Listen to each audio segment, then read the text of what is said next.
Hello, Sacred Geometry Decoded, SGD here, and this will be Science of the Symbols Part 12. And for the last few episodes and the next few, we'll be looking at alchemical symbols and how they cross between especially astronomical or astrological symbols, especially the planets and the zodiac.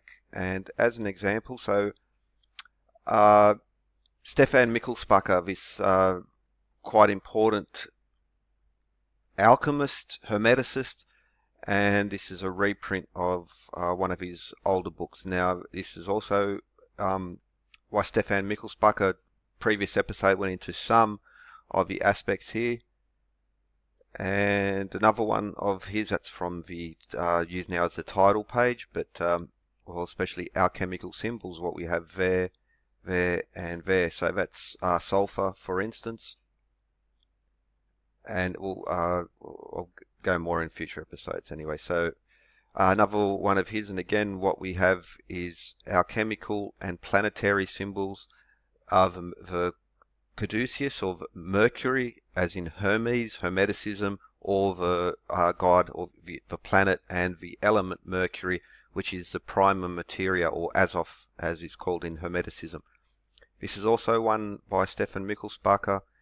And so we see here, now this was our previous episode, went into this a little bit, but now we'll be comparing some of the aspects of these two particular illustrations. Now before I go on, what we have around is the zodiac sign, so the 12 signs of the zodiac, and each of them we can see underneath there is an alchemical symbol connected to them, for instance sulfur once again.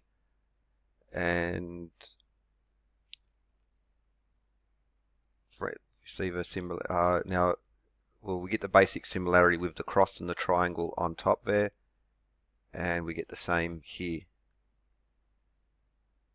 Now we have the 7 gods, or the 7, so Venus, Mars, Sun, Mercury, Moon, Jupiter and Saturn, which are still their astronomical symbols, but these are also alchemical symbols. And so for instance here we see copper, iron, gold, mercury, and mercury being the Azoph, or the prima materia, as they say in this alchemical school, silver, tin, lead, Saturn, Jupiter, Moon, Mercury, Sun, Mars and Venus.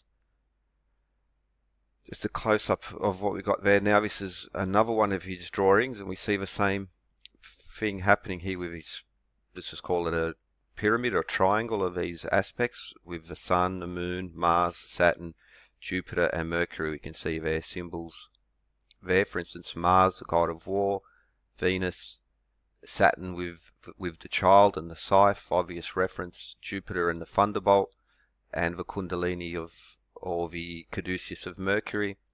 There we see the same, the child and the scythe of Saturn, and Mercury, even the moon, the crescent, and the sun, king, that alchemical wedding of sun and moon.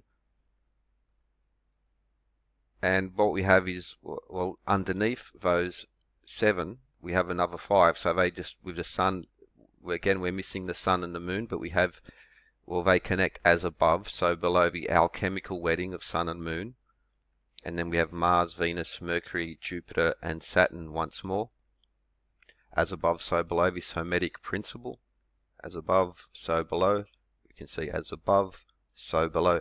And even they form a vesica, but that's, you can read that into that, but let's just leave that for the moment.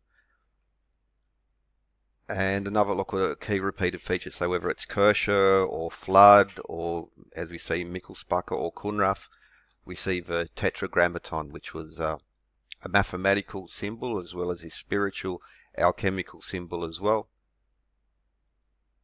And the alchemical wedding of sun and moon, that rebus principle, where we see the male and the female aspect drawn together. Now even we see with the Christ figure in the middle, and then we can even see the wound given to him by Longinus. But what's important here is the triple crown concept. So we see the Sun King, 1, 2, 3 crowns. Now another work of Michelspacher, what's this key figure? Now again, alchemical symbols, astronomical, the signs of the zodiac, and lots of alchemical references there, but he's wearing a triple crown once again. There we see the triple crown and the triple crown.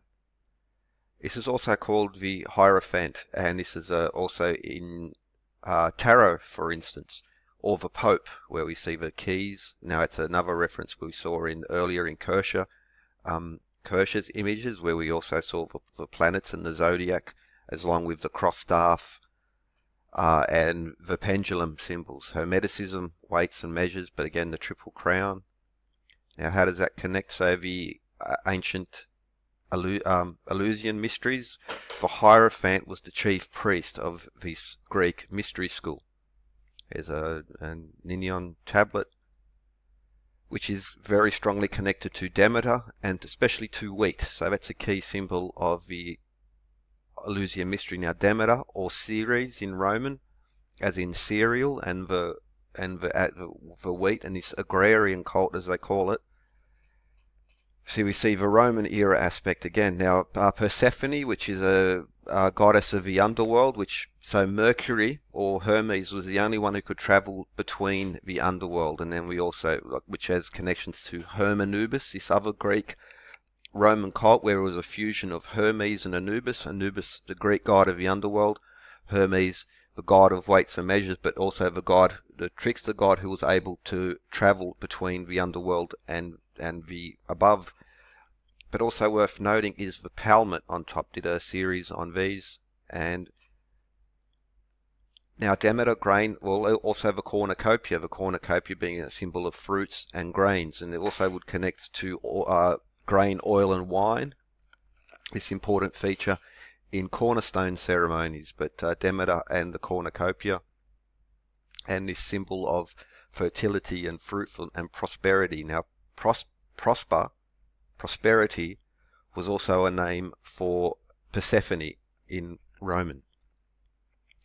Now there are many similarities, many people have pointed this out, connections between the Eleusian mysteries and the Isis and Osiris cults, and especially the aspect of grain is an important feature in there, because Isis also represents the constellation, as we know, Virgo, which come to us through the Greeks, but they through the Babylonian, and again moving back through time. Now Isis scattered grains across, as she was running away from the god Typhon, she scattered grains across the sky and created the Milky Way, which is so this is the Udina circle in Winnipeg, which is an important city in regards to the mysteries and the continuation of these themes. And while fleeing the dreadful Typhon, Isis dropped a sheaf of wheat, just like Virgo holds. She holds a rod or a ruler and a sheaf of wheat, these being a symbol of measure, length, and measure of weight.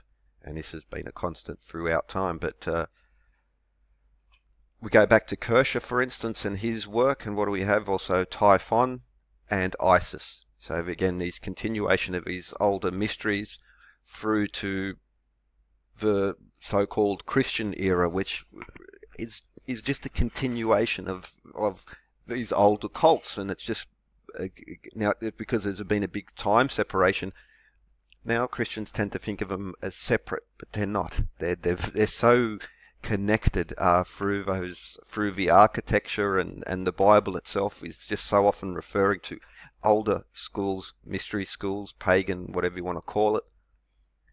But also the importance of the rod and the wheat. So grain is used also to measure length, and it's also used to measure weight. And we see this continuation of his symbolism. So whether it's through the Code of Hammurabi, back to ancient times, through to the modern period, where the royalty still carries these symbols, these powerful symbols. Also the importance of the symbols of the constellations, also the stories. I've more than a few times covered how especially the northern constellation is really just is, for instance, the story of Perseus, as embodied in the movies Clash of the Titans, tells a star chart, a story. It's a story which embeds scientific knowledge as well.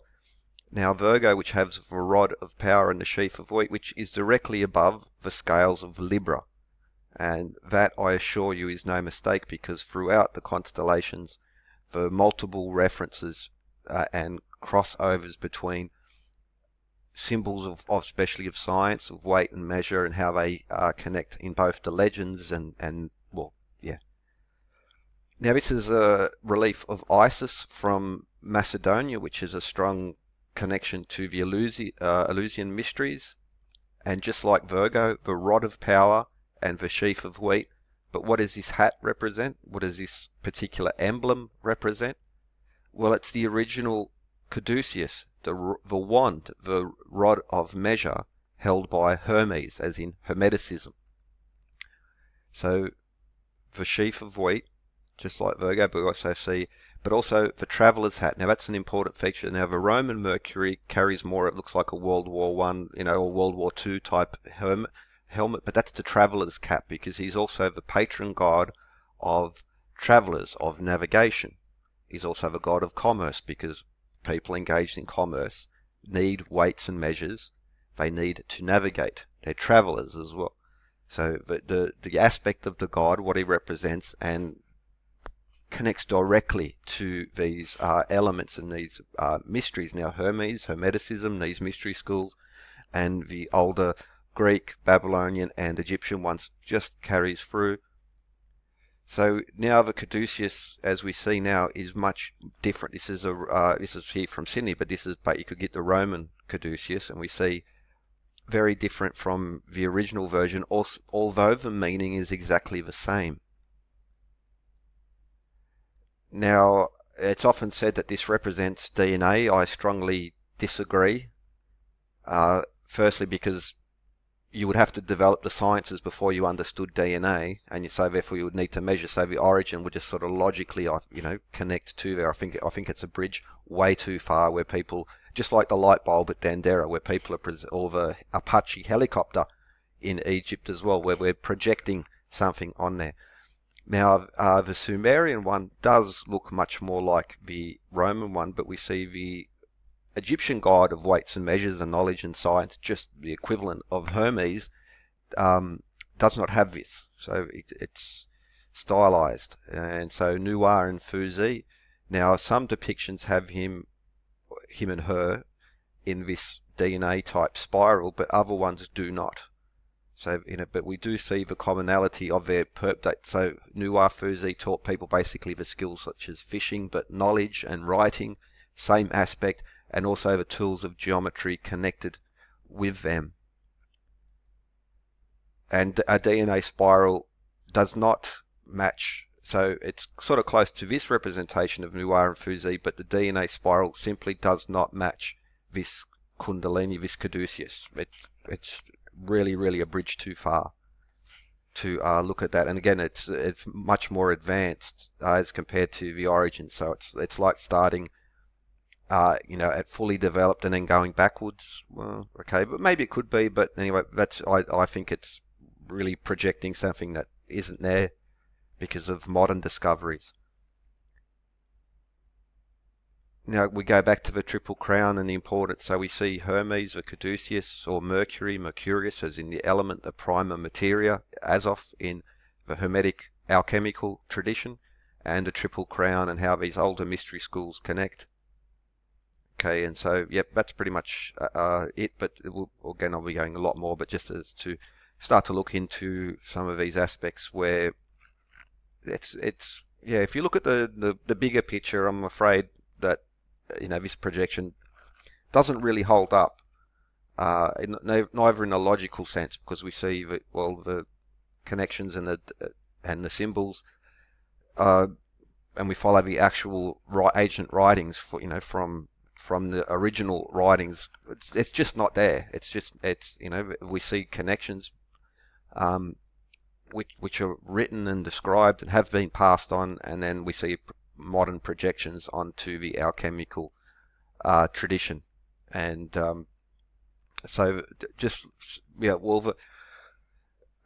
like the philosophers such as Plato would look at the natural world and then move on from there, the let's just call them the more mystical spiritual aspects of alchemy, we're looking at the actual reactions and the tangible, and then connecting spiritual aspects to them later, like again just trying to as above so below, not well, anyway, I'll go much more further into this, but yeah, we see the same connections, same drawings, and have a good one.